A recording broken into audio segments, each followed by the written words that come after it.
welcome to another edition of AgroLink.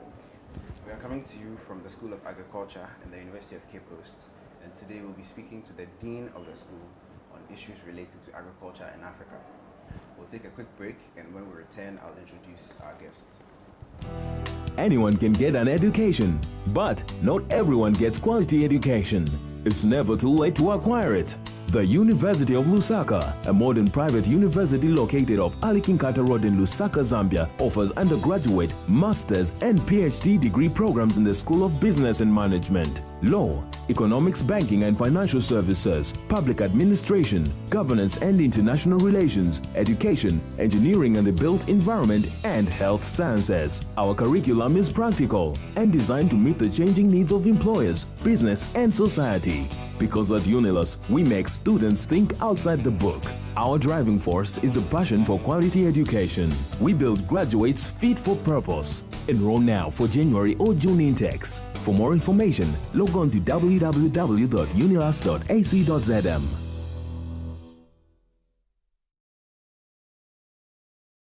Welcome back.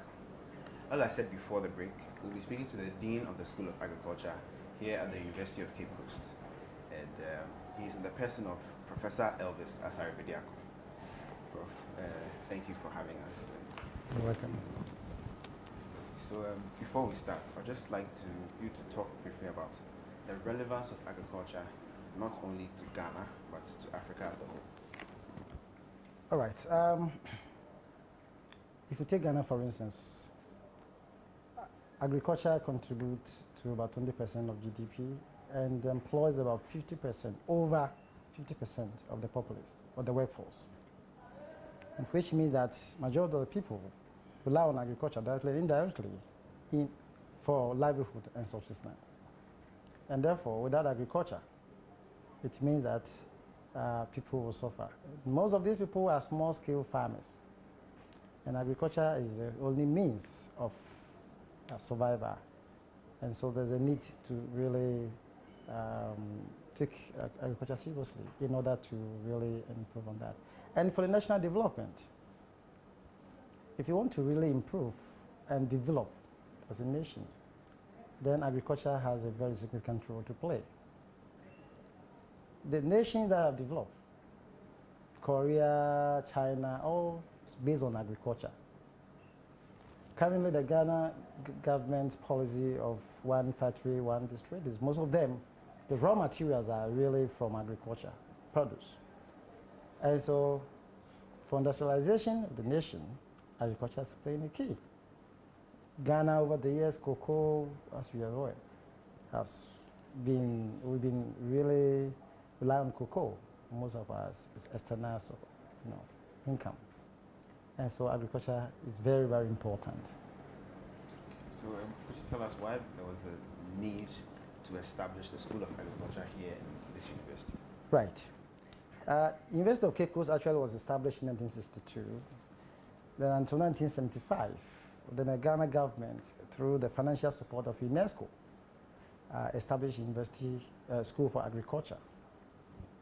Well, their sole role, mandate of training graduates for the agricultural system in the country at the pre-university levels. And for this role, I can say that university, we've been distinguished ourselves with it. Very perfect, we've done that. But in addition to this role, we are also involved in the research and teaching research extension in other sectors, which we are making modest success. So can you just tell us about some of these successes? Right, so University of Cape Coast School of Agriculture product all over. We've trained, graduates that are occupying various positions in the country. Go to the MOFA.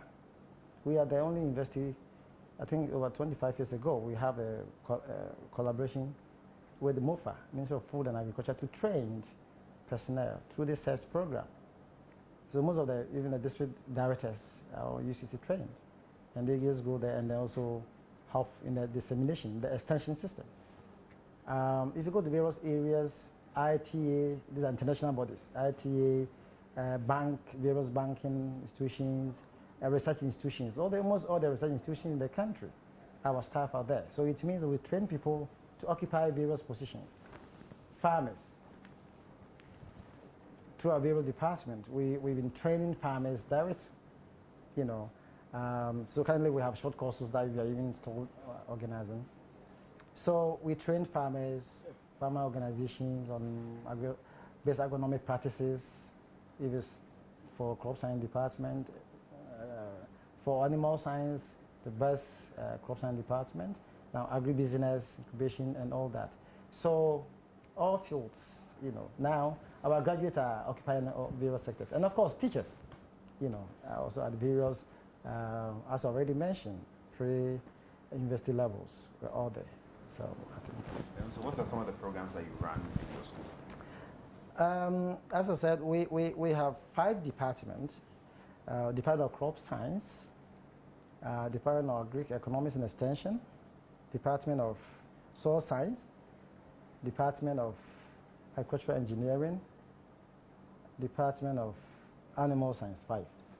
And all these departments, each of them run for MPhil level, Masters and PhD programs, MPhil and doctorate programs, in a diverse way. But beside this, for BSc program, we run general agriculture.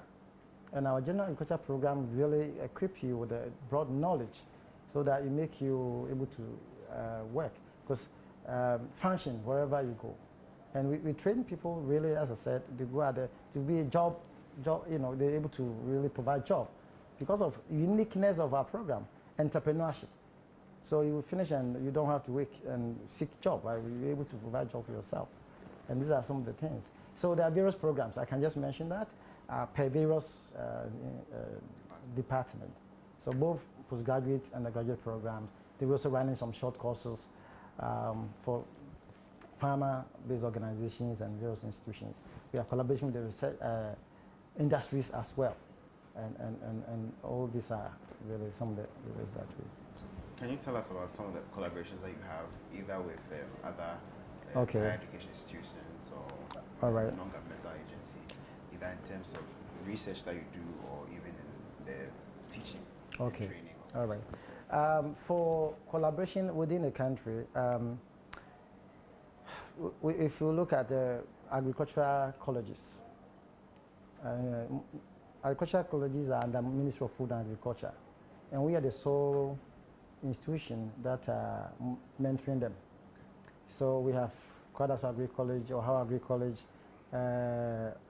Pond Tamale Veterinary, animal production, and the other agri colleges, that special collaboration that we have. We also collaborate with other research institutions, Crop Research Institute, Ghana Atomic Energy Commission, that's the CSI institutions, Crop Research Institution, Animal Research, Food Research Institute, Soil Research Institute. We do collaborate with all of them. We also have close relationship with FARA, FARA, which we also still work with them. Yeah. So, and then some other industries like Yara. As I talk to you now, we are collaborating in performing some work and trial for them. So we also work together. As you said, they are making contributions, but it seems like our farmers and the people in the agricultural industry find it, I don't know, should I say difficult or are reluctant to pick up on the findings that these organizations are coming up with all the time. Why is that? What can you tell us what the situation is? Right. Yes. The research institutions will research into new technologies, and then this technology needs to be disseminated to the farmers, and mainly through extension system. But unfortunately, we have a very weak extension system. The extension agent to farmer ratio is very, very low. Formerly, I was told that a district will have about as many as 32 extension agents, and this could reduce up to about 4. Just imagine. So they're not able to really visit the farm. Until recently, the extension agents were not able to even visit their farms, their clients, because even the fuel to buy, what do you call it, for their motor, was a problem. So this weak extension system is the main reason. It's also possible. It's also possible that some of the research, maybe it's supposed to be participatory, farmers participatory. And because the research is mainly donor directed, donor funded, they direct you, these are the areas. But there may be some key crops that need research, that farmers are interested in, but the research is directing you, these are the areas. So how come USID, they want soybean, they want to research on soybean but not cowpea. But you ask yourself, cowpea is a very popular food, isn't it? Gari and beans and, university here, everybody, almost everybody, I don't know for the ladies, but the gents, everybody take Gari, but not the soybean. But they will not support soybean, cowpea production. This is an example, you get what I'm saying? Yeah, because they drag it, and so you produce some new innovation, and they may not like it. And you need to really try hard to get get into the farmers. So I believe that the major reason actually is a poor extension system, the weak extension system. And then maybe others will lead to the nature of research, I'm sure. Could you just give us an idea of the food security state of Africa? Are we food secure, or do we need to do a lot more? If you talk of Africa, I think largely, well, the mere fact that the food pattern has changed. Ghana, for instance, I think almost every household is taking rice, while there's some other food there, And so for the kids, if there's no rice, there's no food. Whilst there's yam, there's what is it, cassava, yeah, cocoyam, but plantain, but the rice, so it's a change of the diet pattern. Well, I mean, I think that is one way. But beside that, I think I cannot really limit myself to Ghana alone. Some parts of the world, in Africa, I think they're a problem. And climate change issue is really a major issue. Because so for us, we still have to, even Ghana, we have to import rice from outside. Rice production is not enough, and we have to supply, even at a certain time of the year, tomatoes, we have to buy them get some from Cote d'Ivoire. I've even heard before, even plantain from Cote d'Ivoire, also tomato from Burkina and Cote d'Ivoire, plantain or something like that, which we have the capacity. But some countries, those in arid, dry areas, drought, due to climate change, at times affecting some of them. So the potential is there. But I would say that for now, it's not every part of Africa that are food secure. Now let's talk about the role that the School of Agriculture plays in encouraging the youth to venture into agriculture. Because we all know that a lot of youth see agriculture as something that they wouldn't be interested in. So what work does your school do? Our school has programs. If you look at our agribusiness program with the incubation, the students are encouraged to even produce. You see the student producing mushroom, vegetables themselves, moving from one place to another. So they even learn the business aspect, the entrepreneur aspect of it. They learn here. And so they just go and impart it. And so it encourages them to go and do that. And not that. The SEPS program, if you look at how it is done, the communities are involved. And our individual, the nature of our training, they just go the community, identify problem, come back to the school, consult with the professors, then go back, live with them for about 6 months. And introduce a new idea, new technology to them. In so doing, some of the new ways, the innovations in agriculture, is being imparted to the youth. And through this, beside this, we also have, as I talk to you now, every Saturday, we have a radio program with a radio center, ATL. And some of our colleagues also go to ATL. Radio Central.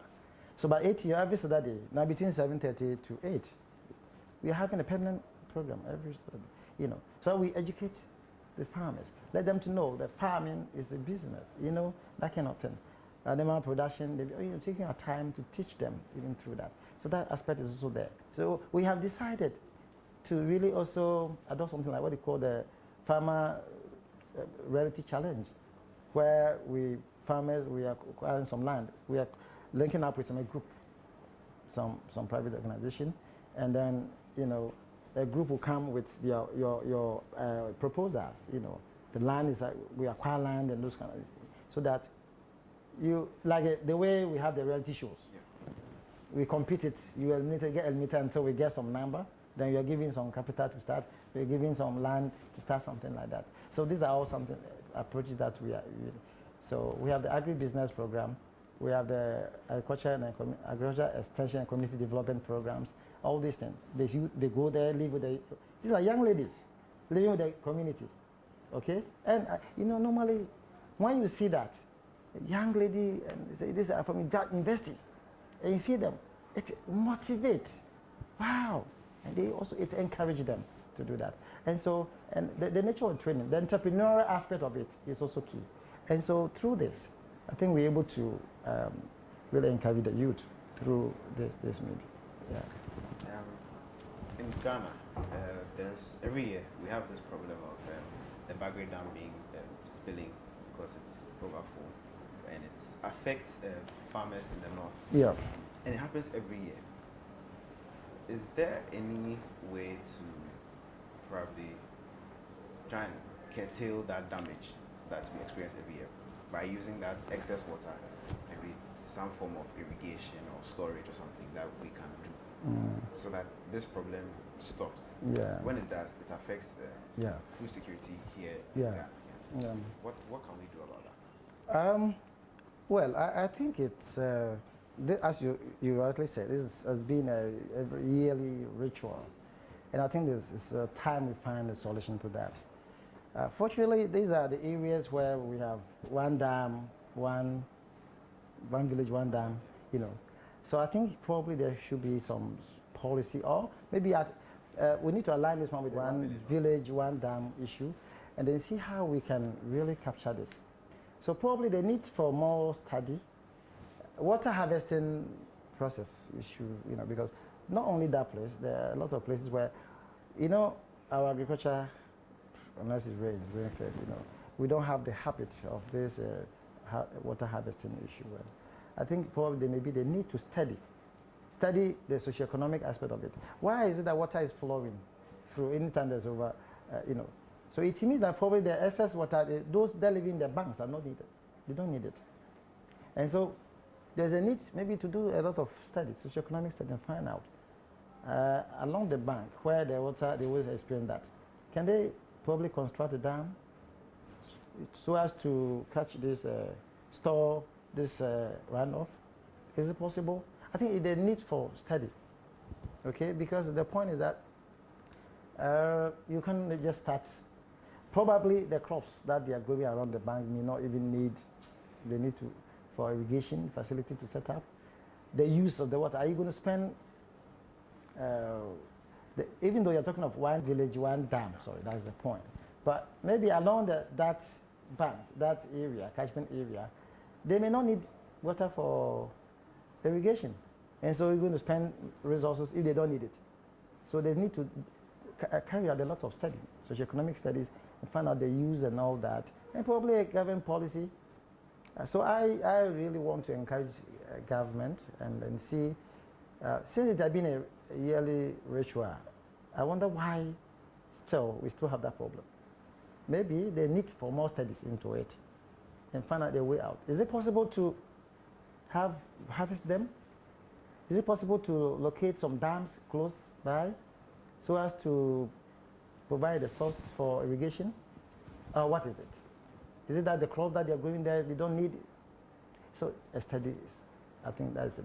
Government policy, and then also carry out more baseline information studies so as to see how to go into it. We want to look at resource mobilization for farmers. Is the formation of cooperatives the way to go? because it seems like a lot of farmers work on their own, Yeah. and they tend to find it a little difficult raising capital Yeah. to do their business. So, do you think forming cooperatives is the way to go? Yeah, I mean, even if as an institution you want to get a loan from bank, even the UCC, from bank to start a business or school fabric, it's difficult, right? Because, you know, investment in agriculture is risky. And because of that, it's not easy. And so, if you form cooperative, you know, because our as I said earlier, our farmers, majority of them are small-scale farmers, and they can't have any collateral that can really, you know, allow them to qualify for credit facility. And one major issue with agriculture in country is credit facility.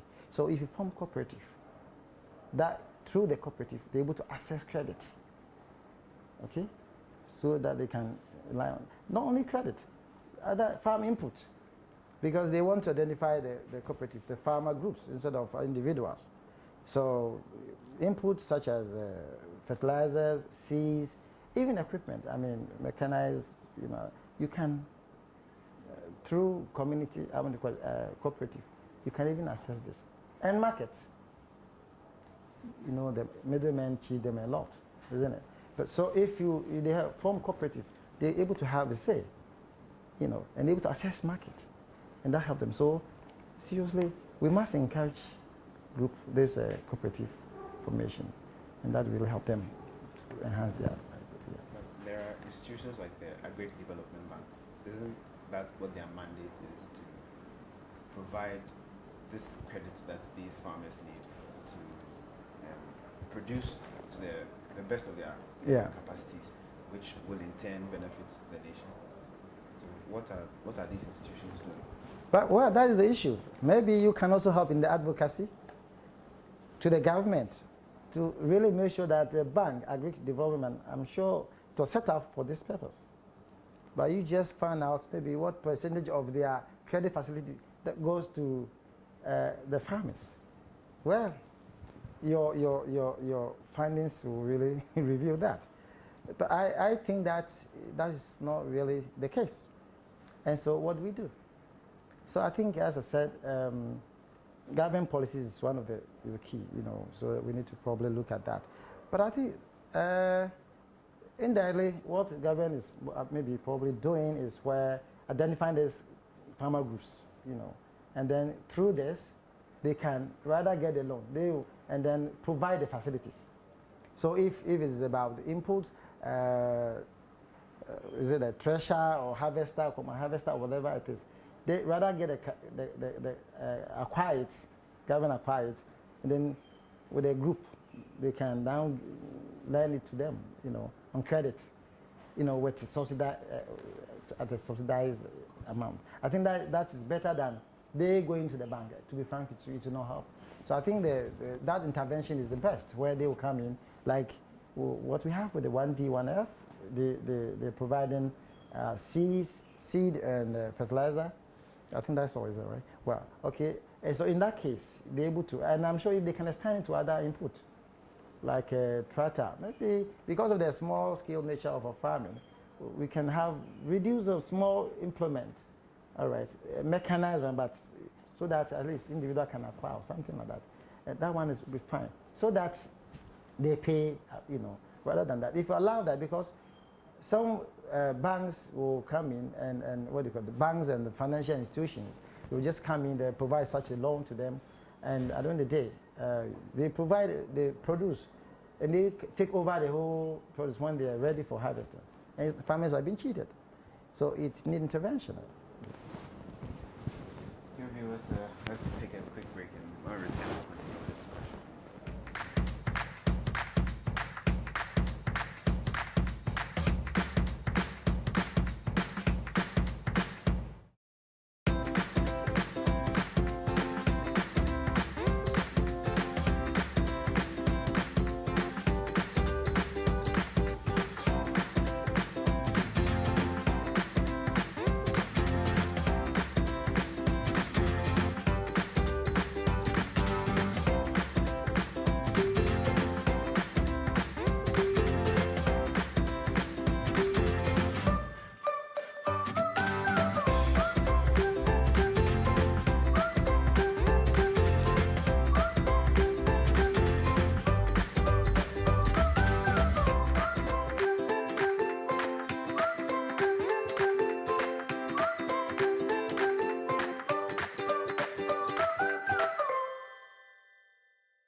Welcome back to AgroLink.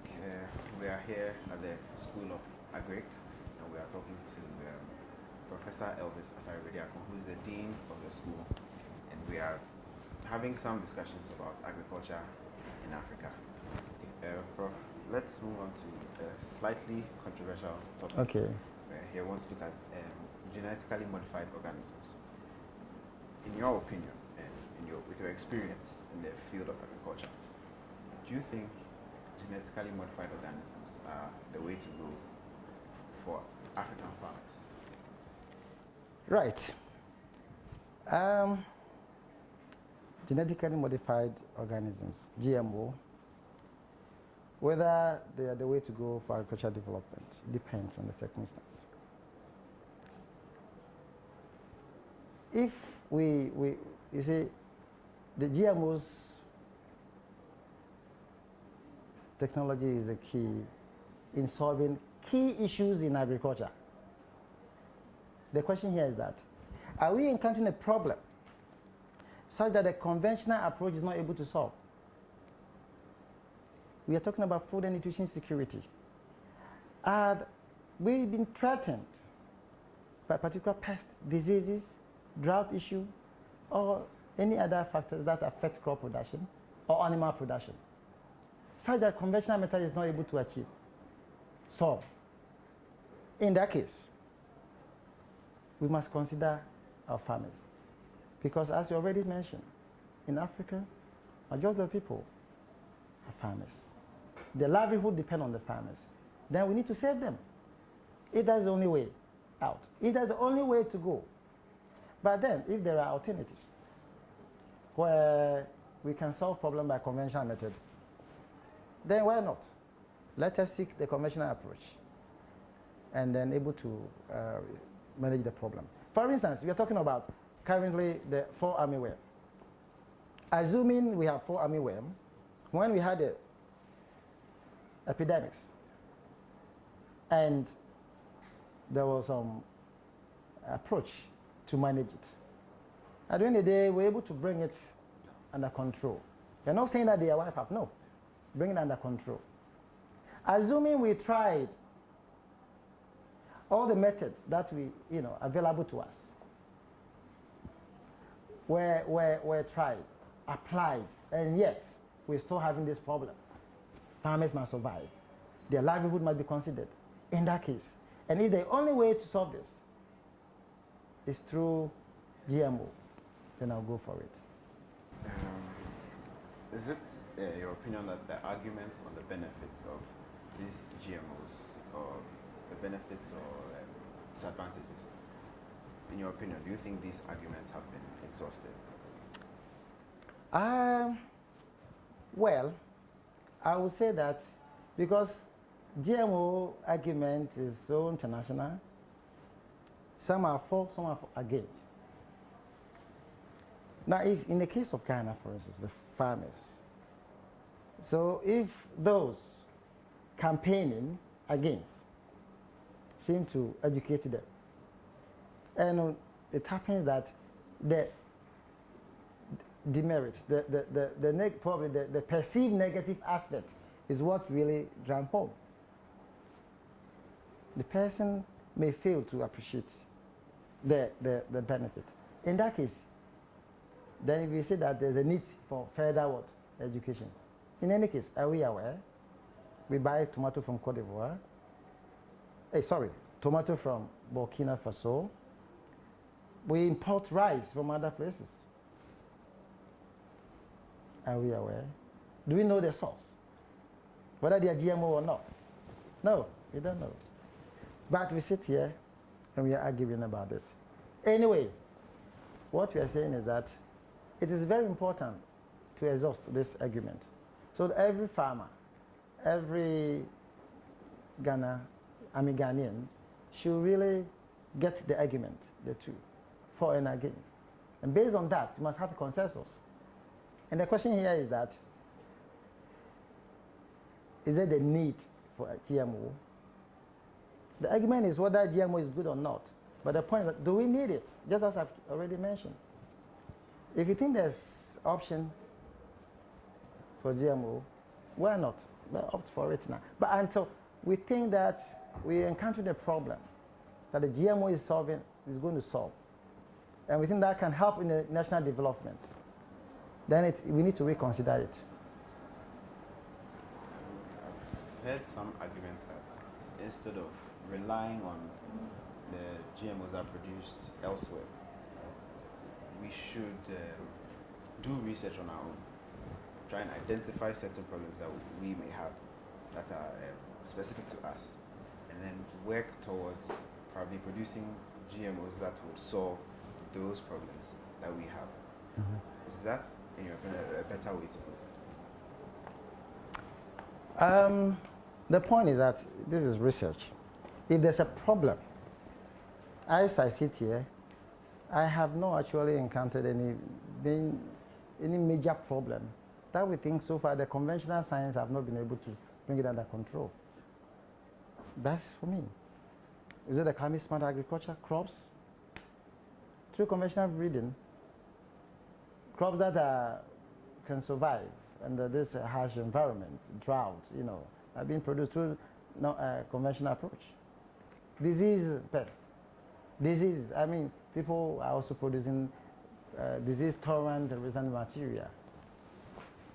So far, as I said, so far as we are not encountering any major problem that warrants the use of GMO. I think that we can maybe restrict ourselves to the conventional approach. However, if we think that there are some, because one key thing that we have, one key problem, especially in Ghanaian agriculture, is a low yield. Our yields are really low. So assuming we have a variety of crops of animals and maybe for meat yield, carcass yield, and maybe crop yield, it's very high, maybe twice, 3 times, 4 times, 5 times that of the existing one by conventional method, and there's that. Probably there's a need to consider that. But other than that, I think that it might not be the only way to look at the problem. Speaking about the low yield that you just mentioned, we seem to have a problem when it comes to storing the produce that we get, either in its raw form or being processed. And I think that contributes to this need for us to keep importing. So is it that we don't know how to store our produce, or we are not doing it correctly? What is the situation? Right. I think the general problem we have in agriculture, I would say that it's the low adoption technologies. If you come to School of Agriculture, as mentioned of 5 departments, development of crop, agricultural engineering, for instance, post-harvest losses, processing in other things. They even, as part of our what do you call it, outreach programs, we teach even farmers, how to process some simple things. Storage, they need to store. Because one of the things that we've really identified is that it's not only the yield, the problem that we are having, because post-harvest losses alone is about 30%. They've been identified. It's a major problem. Post-harvest losses alone. And by the time it leaves the farmer and gets to the final consumer, just go to any of the market. Any of the major market. Look at how they store things. The storage you're talking about. The knowledge, the know-how. Are we employing the best practices? That's the key. The storage facility. Apart from the fact that we don't have enough storage facility, even the know-how. If, assume you have your house wholesale, the retailer will come and buy it from you, keep it in their shop, where they store them. Just go and look at it. So I think there's a knowledge, education throughout. I'm sure once you're coming from Accra, you saw fruits on the sun, exposing on the sun. You buy fruit, you think you're eating fruit. All the nutrients are gone. Sun, So there are a lot of education that needs. Okay. So processing is key, because the point is that there's one way that you can really, because the good agronomic practices I've been talking about. some of the problems start from the field. The spoilage, some start from the field. If you take maize, the right time to harvest, and other crops, the right time to harvest. So before you even leave the office, just all because, and majority of the farmers do not see farming as a business. If it's a time to harvest maize, and there's a time for have a fascia be somewhere, they want to go 1 week, go and finish the fascia before they come. By that time it will rain, and you harvest whilst maize whilst it's raining. So infection starts from the field. You get what I mean? And then poor storage, you have poor storage. So in the storage you lose everything. The processing facility, it might also be a problem. The know-how and all that. So we lose along the chain, the value chain. So the emphasis, we're teaching. I mean, one of the roles, we teach agri-economics aspect, teach them through the market analysis, agribusiness, something that we teach them. The value chain, now it's all across the value chain. Because if you tackle only production, you have not finished it. And that's why we're talking about the innovation platforms. So the best approach now, which we were trying to also involve, so that you link up the farmer, the distributor, the wholesaler, you get what I mean? So that as soon as you produce, somebody's ready to buy, somebody's ready to process in that order. So there's ready market for them. I mean, in that case, something like that can happen. Could you tell us how the work of the School of Agri here ties in with Agenda 2063, as the Africa We Want agenda by the African Union, in terms of capacity building of higher education institutions and research and agricultural institutions? Yeah, so for capacity building, I think you're there. I mean, that's the main number one mandate, raising the role that, for which reason they established this school. So I've already mentioned that we have individuals who are in various institutions, all the research institutions, if you go there, CSI institutions, food research, animal research, crop research, soil research, water research, our products are all over. So for capacity, we are really contributing to capacity building in the field. Now I told you about the new direction, climate smart agriculture, we're teaching the individuals, the value chain agriculture, the agribusiness, and all the new phenomenon, the mega trend now. I mean, all the new issues about the climate smart agriculture, the value chain, But this is something that we've been teaching and training people on that. So I would say that we've been really working purposely on that. The pace that we are moving, do you think Africa would ever move out of agricultural poverty, if I should put it that way?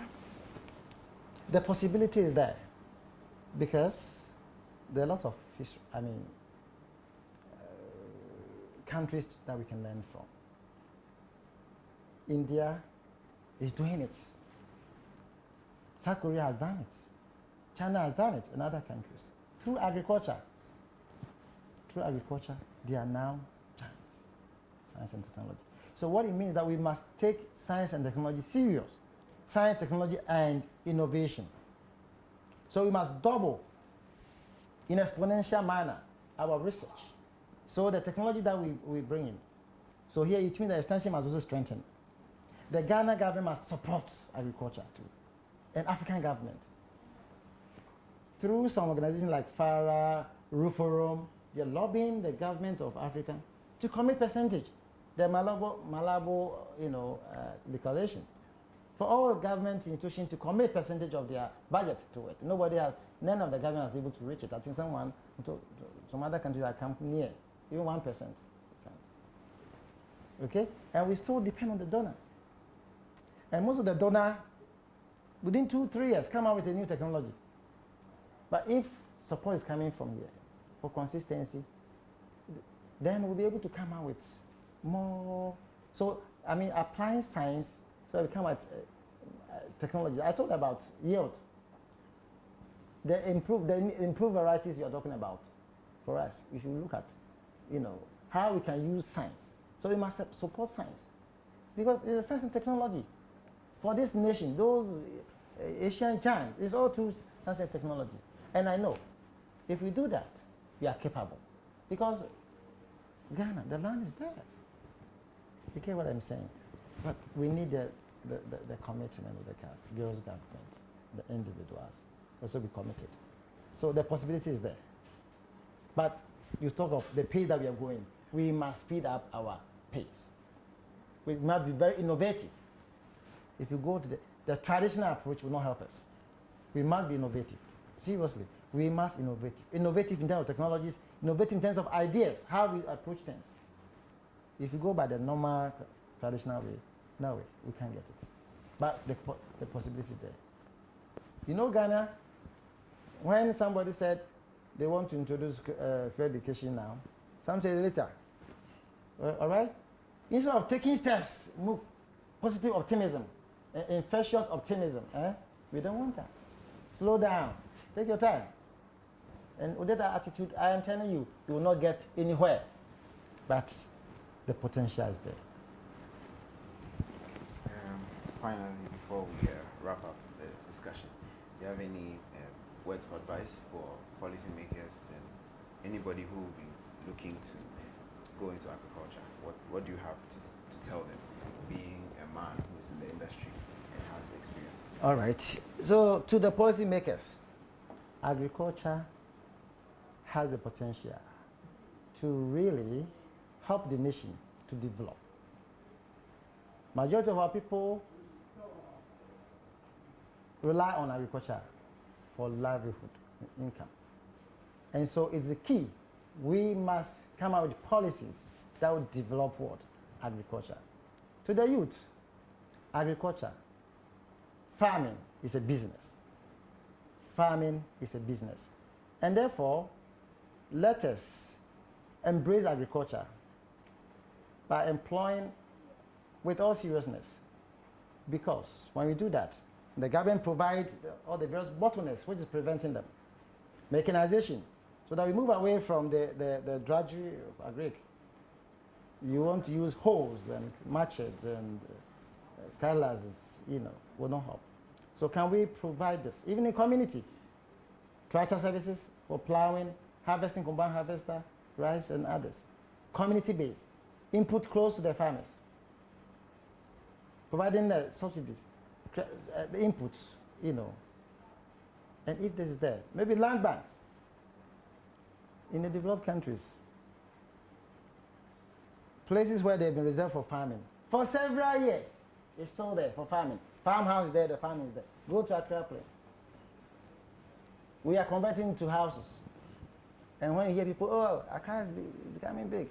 Here it's like the ignorance, but yes, we must live away from it.